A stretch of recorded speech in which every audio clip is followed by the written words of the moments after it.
Hey guys, it's Coach Lawson. Hey, if you watched my last video, I know exactly what question is in your mind right now. So, how is everybody becoming toxic in uranium?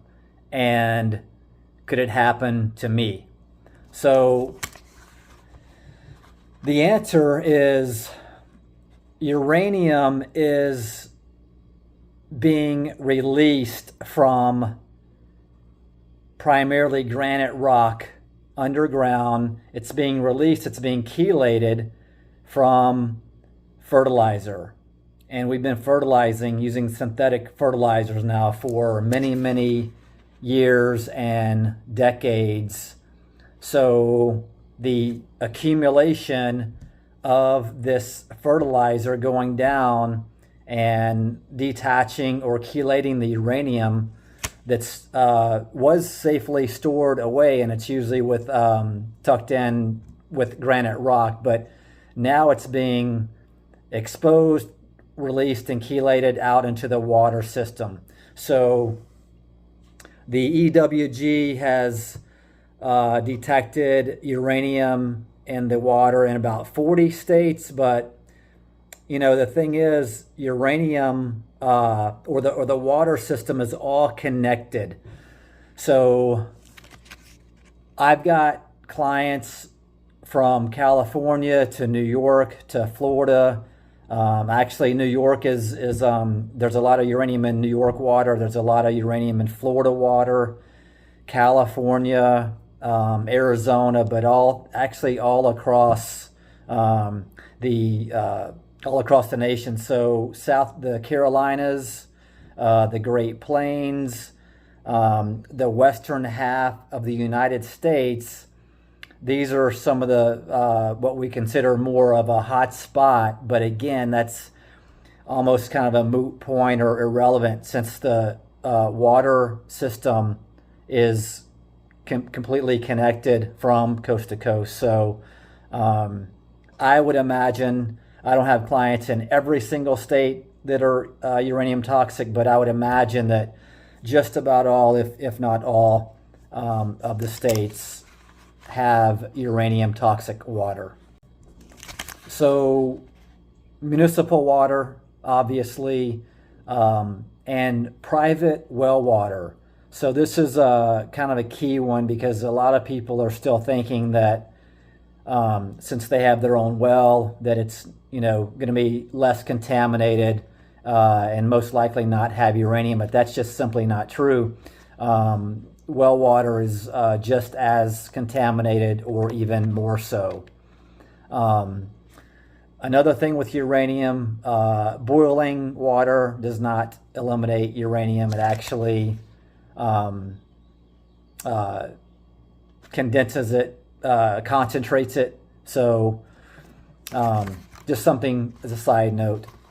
So testing your water, I think that's pretty important in a lot of cases. Sometimes you'll just know, obviously, if you've been drinking a lot of your tap water from home and you're uranium toxic. It's kind of a dead giveaway that your water is toxic in uranium, but it is important just to kind of know where your levels are. You're still, once you change your waters and acquire your water filtration system, an effective one, then that won't be so much of an issue.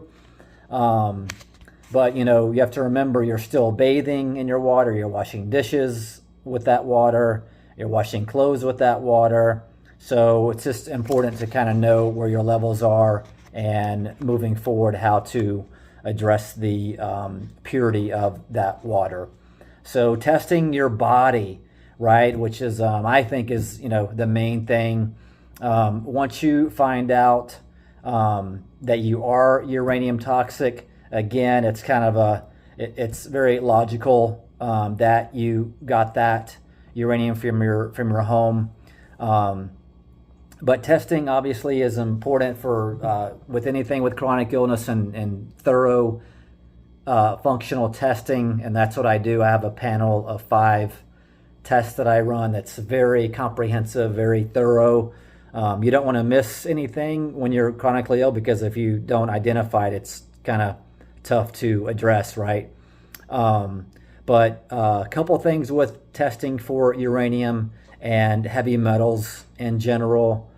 So occasionally, actually fairly regularly, people come to me with heavy metal testing.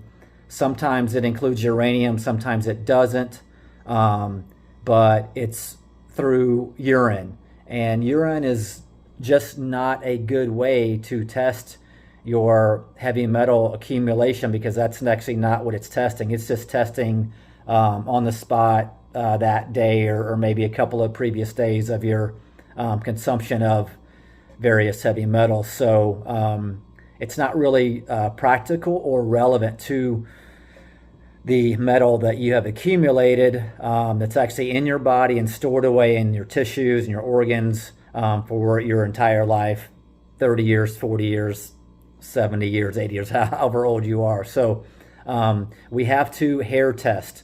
So that's very critical, to hair test for your heavy metals. And obviously you have to make sure you're testing for uranium. The majority of these labs are not testing for uranium, and I think that's another problem.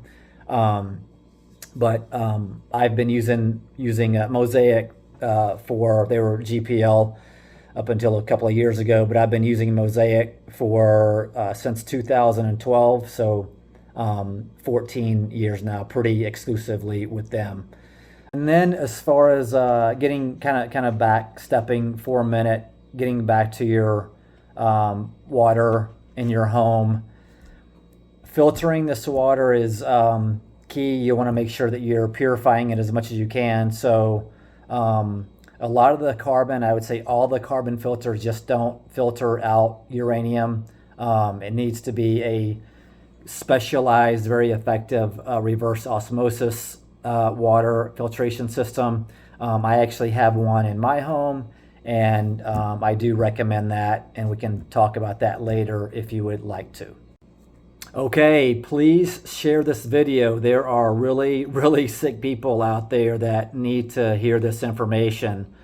So many people are uranium toxic, and that is either the primary player or one of the few primary players of why they're so sick and they need this information. So please share, please subscribe, turn on your notifications, and I'll be making my next video most likely next week, and we will keep moving forward with real root causes to poor health and how we go about addressing those and healing and becoming and having vibrant health.